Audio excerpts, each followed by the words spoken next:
eThekwini Mayor Cyril Xaba is set to give an update on the ongoing water challenges in the metro and restrictions that will be imposed from next Thursday. He is also expected to outline measures to address billing and revenue generation.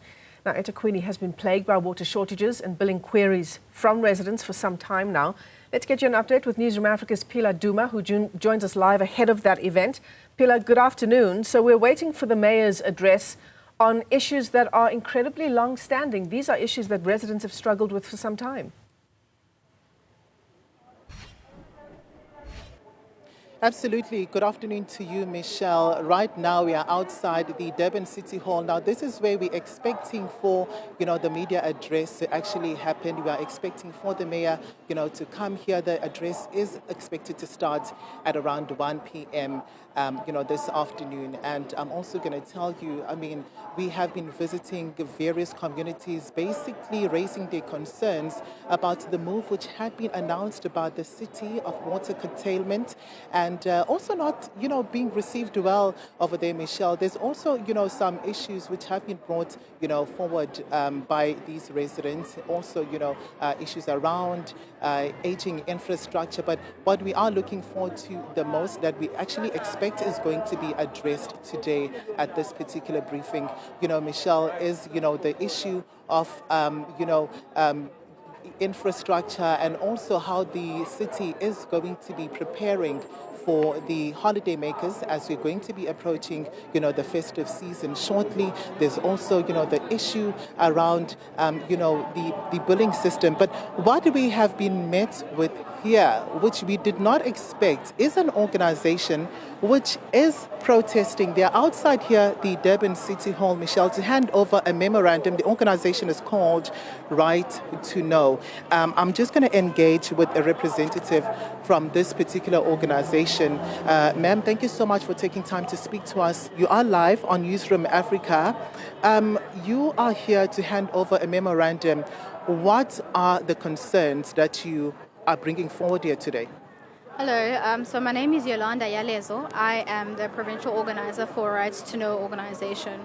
So Right to Know organization is basically a non-profit organization that deals with potential legislation that might infringe on people's liberties, right? So we're here assisting the community in terms of demanding water services, which they haven't had since 2016. So they rely on dams or holes that they dig by themselves. So they approached Right to Know as a way of linking them to the right people, because also they're a marginalized community, right? So they don't know how some processes go in order for them to get here. They don't know they have to apply, at the traffic department. So we help them also write their memorandum of grievances where they're demanding water, they're demanding road infrastructure, because there were some roads that were built, but they were left halfway. Water is something that they've never had since 2016. The water tankers that are supposed to be delivering water to the communities either pass by there or they go to certain houses, which they don't know the reason behind.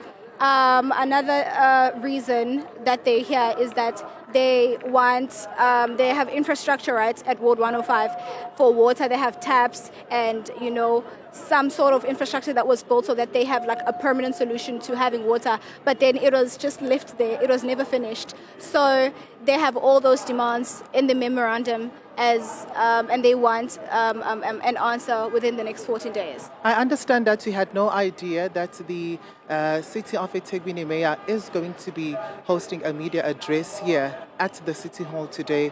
You found out just a short while ago. Are you planning on speaking to him? Well, we hope so. If he's here to address the same issue, then he might as well come out and speak to his people. It would be a bit of a sign of disrespect for him to hold a meeting with the relevant authorities inside while people are waiting here to hear the answers that he has to give to whoever is inside there.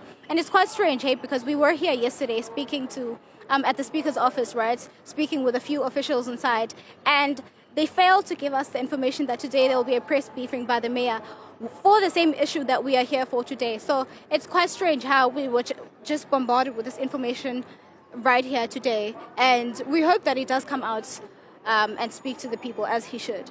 You also mentioned something to me off air, around a vote of no confidence against the councillor. Can you tell us a bit more about that? So the councillor for Ward 105 is Ayanda Ndlovu, right? So obviously, before these people approached Right to Know, they've tried to communicate their grievances and concerns to him. They've tried every route in trying to solve the matter without protest, trying to organize all stakeholders, including the councillor, but he doesn't want to hear them. He doesn't want to give water. Some community members say they've heard him say he's never going to do that. So now, Right to Know helped them write a petition down. So it was signed by all the voting districts. They have 28 voting districts, all under one ward. So most of them have signed. So the petition is a vote of no confidence. They want to remove Ayanda Ndlovu as their ward councillor. Okay, you are complaining about the issue of water, supply. We have been told by the city that water supply or the amount of water that's going to be supplied is now going to be reduced. What do you make of this particular announcement? It's quite strange, hey, because how do you reduce something that already isn't there? So when they speak of reducing water, they're reducing it from what? Because some communities don't even receive it at all, at all. So where is it that they're going to reduce this water? And why is it that they're reducing water that they already don't give? So it's as simple as just infringement on the basic rights of people. And it's strange how the state sometimes takes decisions without knowing the experiences of people on the ground, because part of the reason why we're here is because these people have tried communicating their grievances and the state never hears them. So these decisions are made without access to information, kubantu that actually need this information. So I'm not necessarily sure if it's the best idea. I don't think it makes sense at all.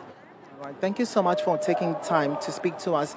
And there you have it, Michelle, basically, a representative there from an organization called Right to Know, lambasting the decision or the announcements which had been made about water reduction in this particular city. As we are awaiting, the media briefing by the mayor, we are also very interested in knowing how the issues are going to be dealt with, because it shouldn't really stop, at the fact that water, the amount of water is going to be reduced, but we also need to tackle the core issues, which are leading to this particular issue. The city had announced, the concerns around leakages as well as illegal water connections, and they also, mentioned the issue of the, damaged infrastructure. So we are very keen on knowing what are the plans going to be moving forward when it comes to tackling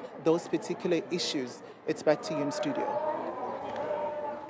Phila, Duma, thanks very much indeed for that update. And of course, once that address by the Mayor Cyril Xaba does begin, we'll bring it to you live here on 405. For now,